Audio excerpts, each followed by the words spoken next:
Greetings and welcome to the collective reading for this full moon coming up in Cancer on the 19th.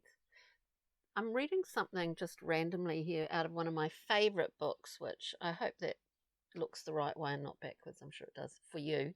Book of Symbols. It's a Taschen book. It's full of very amazing artwork from over centuries.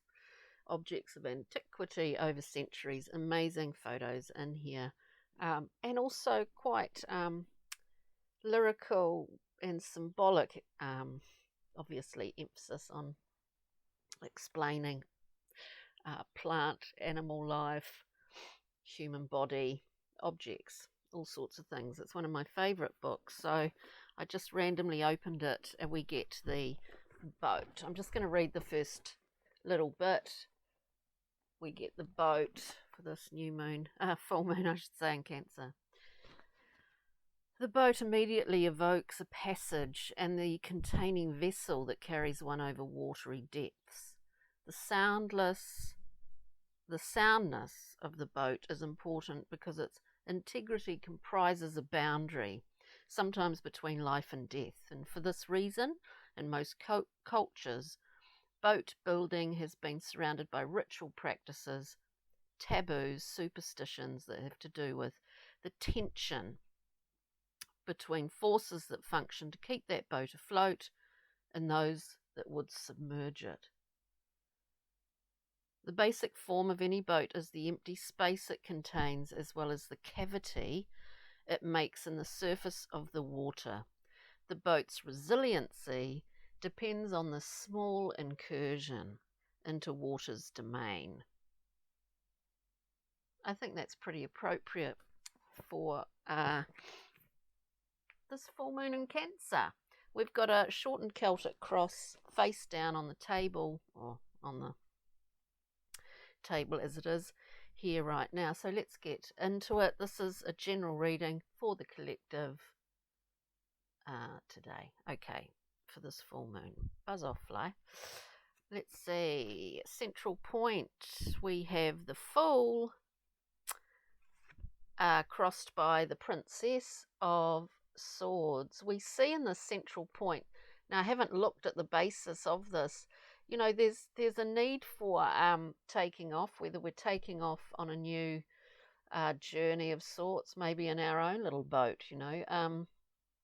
The Fool indicates a fresh start without really anything holding us back. The problem is, I guess, is that we need to have a direction. I think there's some confusion here with the direction with the Princess of Swords. She cannot see, he, she, gender's not important here. There's confusion, there's defense with this Princess of Swords as she flails around,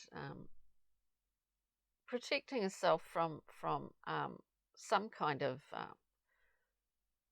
force or enemy that she actually can't see. Obviously it's a very mental card.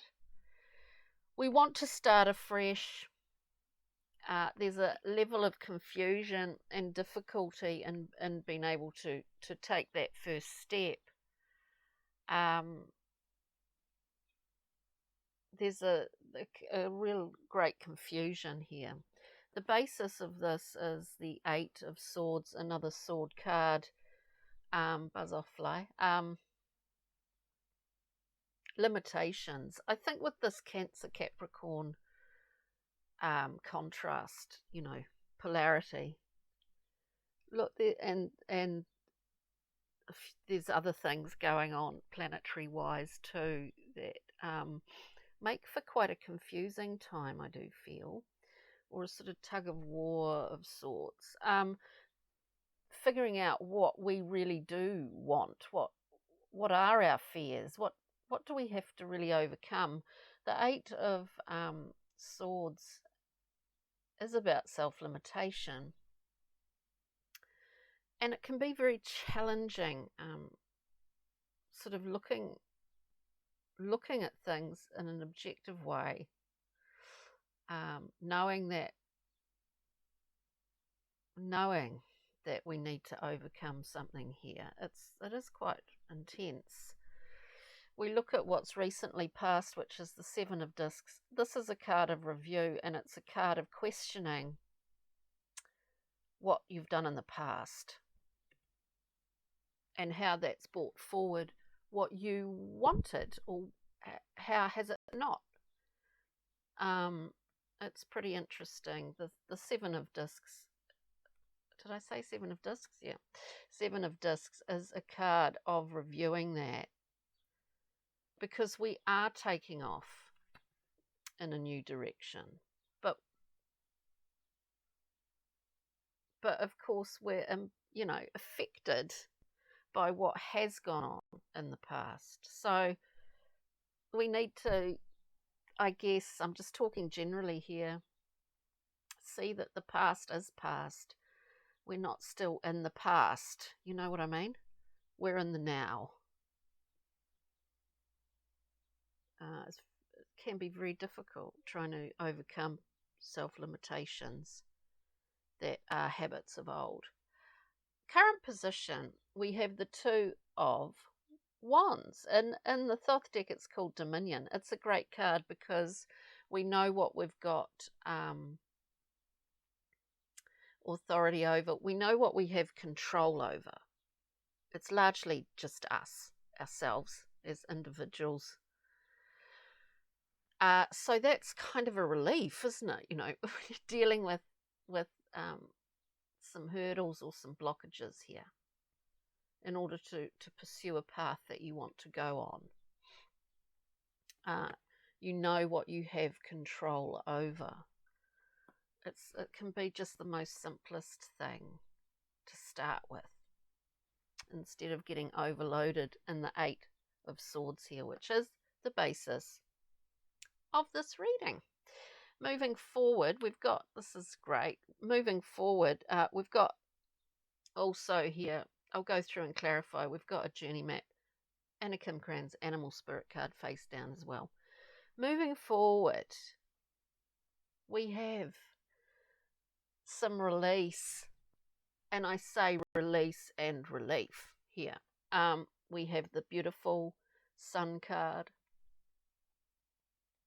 Look, the sun is shining here. It's this confusion that's existing within the Princess of Swords, where the clouds are sort of so dense here that it's very hard to see the direction in which we will be going collectively.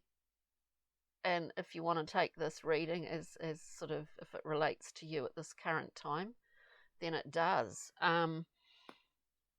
So it's all pretty interesting.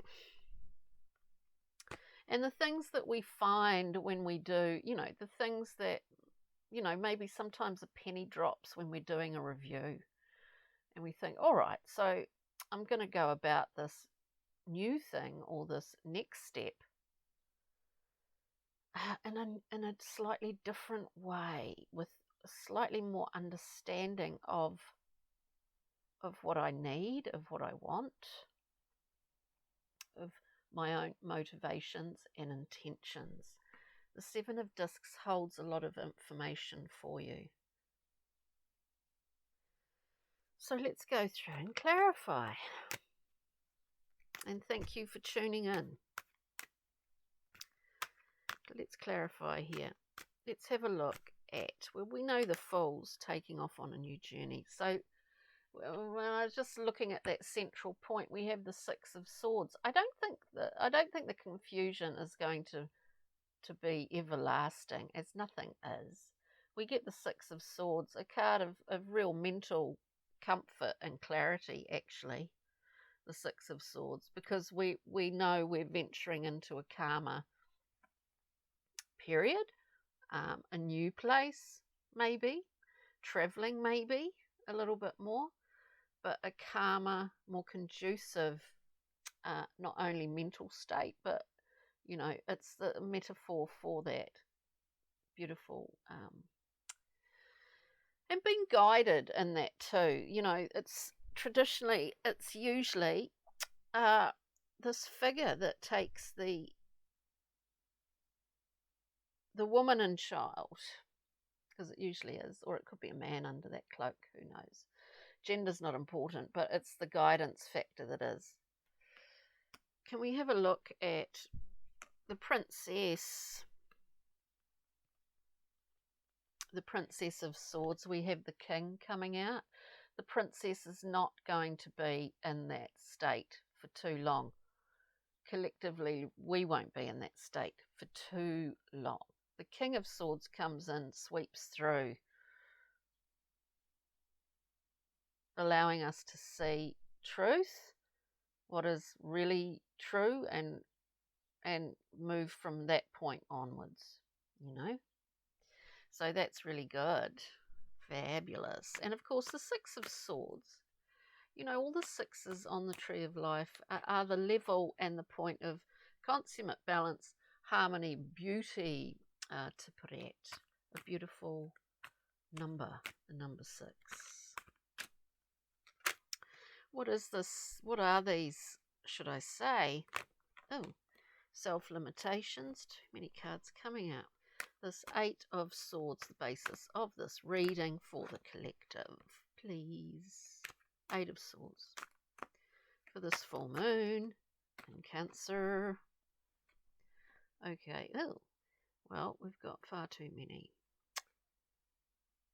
Which way did they come out? This way. We've got far too many. Okay, so we've got one that popped out on the other side of the 8, and these 3 here. We had the 10 of Swords popping out. It's really critical mass point. In the 10 of Swords, we have, as we see here, this understanding, aha moment, 10 of Swords. No more room. We've experienced all of that. We've experienced the whole suit, the journey of it.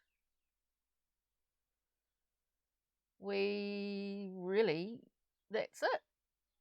10 is it. It's sort of the end of a cycle. One would hope it's the end of a cycle of feeling restricted, feeling limited. And remember, the 8 of Swords is self-limitation. In the Thoth deck, it's called interference, because it's as if there's so much, there's so many voices, information, coming in from all various different directions that, we feel somehow, it can be really distorting and fear-inducing and all of those things, anxiety-inducing as well. And so that is an interference. It's like there's an external interference, and yet the figure traditionally in the 8 of Swords is not restricted at all. They're free. They're not actually bound by anything here apart from their own thing. Anyway, so we had, to clarify, we have a level of generosity needs to be expressed, lived out. We have the 4 of Discs, which is great in terms of security, but it does indicate holding on to things that are obsolete, are no longer needed, are a kind of illusionary support that we don't need. So an indication here to let go of something. With that also, we had, and this is clarifying the 8 of Swords here, with that we have the Queen of Cups, who really is emotionally mature and also emotionally and to a certain degree quite impersonal, but this allows free giving. free expression of emotion. There's no need for defense. There's no need for holding on to anything here with that Queen of Cups. Allow a bit of flow, allow a bit of in and out, make a little bit of extra room for others as well. I think that's, have a little bit, try and increase your ability to be of service or to give a little bit more to others. I feel that has been a theme of late, that people are very cautious, somehow cautious about this at this current time. And then, of course, we have the King of Wands, the action man, really. Sean Connery, I don't like to, well, I do like those old James Bond films, even though they're incredibly sexist. But I always did like Sean Connery. I don't know why I think of that. But the King of Wands, action, really exerting one's will. But, the King of Wands is quite light-hearted, very charming, life and soul of the party at the same time. We need to lighten up a wee bit here. We need to just allow ourselves to let loose a little bit. Allow the ties that bind loosen up a wee bit. Let's have a look at the two. Just getting way too many cards coming out today. Two of Wands at the top here in the current position.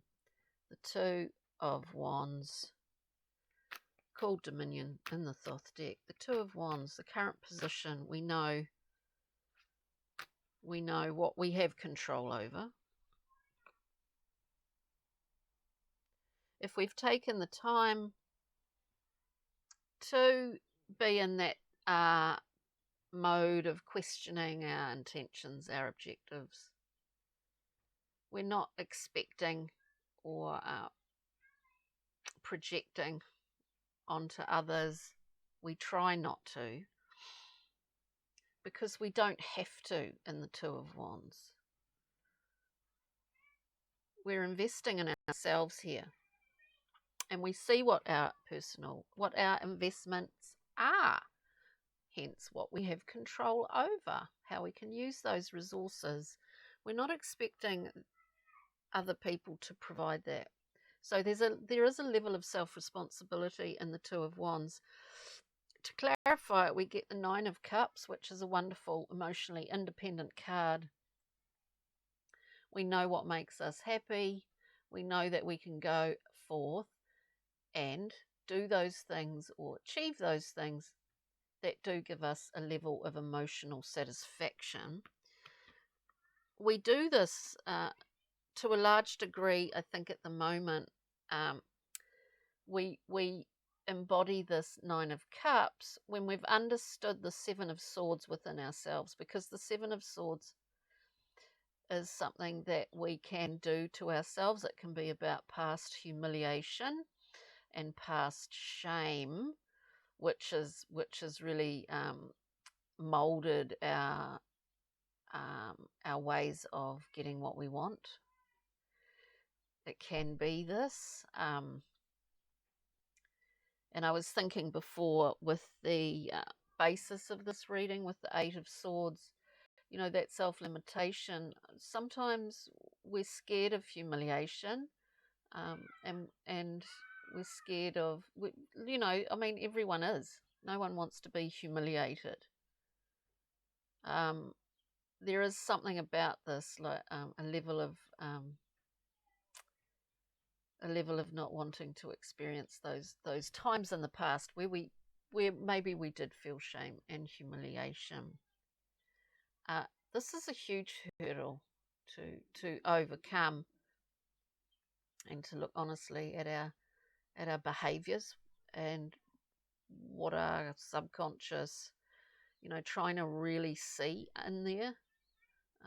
We're conscious of some things and quite unconscious of others. So, I mean, this is sort of what it's all about, really. I guess when we attempt, and it is a lifelong process to be more aware of our behaviours, this allows us, we see this, we see what this is within ourselves collectively and individually, but it allows us to walk through this door of abundance. And I mean, because it allows us to see, okay, these are my resources, this is my dominion, this is what I have, what I ultimately have control over, my emotional reactions. Cancer can be a very reactive sign amongst all the many other amazing things about cancer. It can, because it's straight in there. It's like, it's not, we don't sit back like a, generalizing here, like an air sign maybe, and, use the intellect to sort of either block that out or whatever. The cancer sort of archetype is very, it's very much right in there. The emotions are, reacting, moving with whatever that is. I'm digressing here, but anyway, it's interesting. So I'm meaning this abundant, this ace, which is a gift. That the more we understand our own self responsibility, what we have domain over, what is within our control, then we can actually utilize the great impetus of this king down here to really get things into, to use this gift, the gift of understanding. Use this as as a great sort of impetus to get things from thought to form in our material world. So that's pretty lovely. Let's look at the sun, please. Let's look at the sun. Moving forward. So it's looking pretty good in terms of overcoming certain things. Indeed. One more card if I can.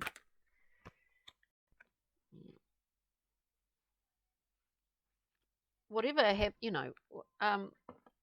this is interesting. So we get 3 to clarify this beautiful sun, vital, childlike energy, really, as much as vitality, new beginnings, just incredible growth. We have the Emperor, can be very controlling. There's a tug of war going on, I think, at the moment between the sort of Saturnian qualities and the Uranian or Uranus desire for individuation. Conform or individuate seems to be the tug of war that's been going on and will continue to go on for a wee while yet. With this Emperor, can be benevolent, often is more restrictive, or constrictive, maybe. We have the 4 of Swords, a healing card. Take time out, take a deep breath, cool it down. No, we've got this beautiful sun. Allow thoughts, ideas to come through here. And with that, the 9 of Discs, a card yet again similar to the 9 of Cups. This is about being, surrounded by your resources, financially independent, self-made, that kind of thing. Confident, where you're at, what makes you feel good. The garden, as a metaphor for the soul. So once we get, it's sort of like a process of getting through this sort of various periods of time. I'm speaking generally, but there is a definite push and pull, a process going on here.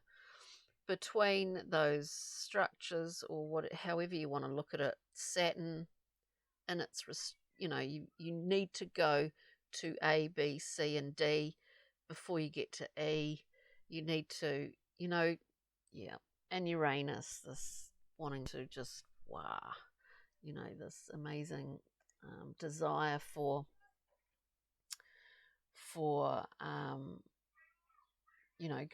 going out on the limits, really. Interesting. Let's just we'll pull these up. A journey map card. We get beautiful cards here, and the Kim Cran's animal spirit card, we have the owl, which is just an amazing card. I love the owl. We know the owl. We know the owl's head is like a satellite dish. It's like a vibratory, absolute censoring creature. And that we may not be able to see everything, like this Princess of Swords. We may have a somewhat cloudy view and feel like we're fighting something that's invisible, whether that's internal, whether it's external. But trust, there's a level of trust here. Trust your, intuitive capabilities at this time with the owl. And the owl knows when to hold him and knows when to fold him and all of that sort of stuff. And the journey map, which I'm actually going to read this out because often I just go through generally without saying too much about them, but I'll just read out the general meaning of this. This is card number 11, and it is called Faith.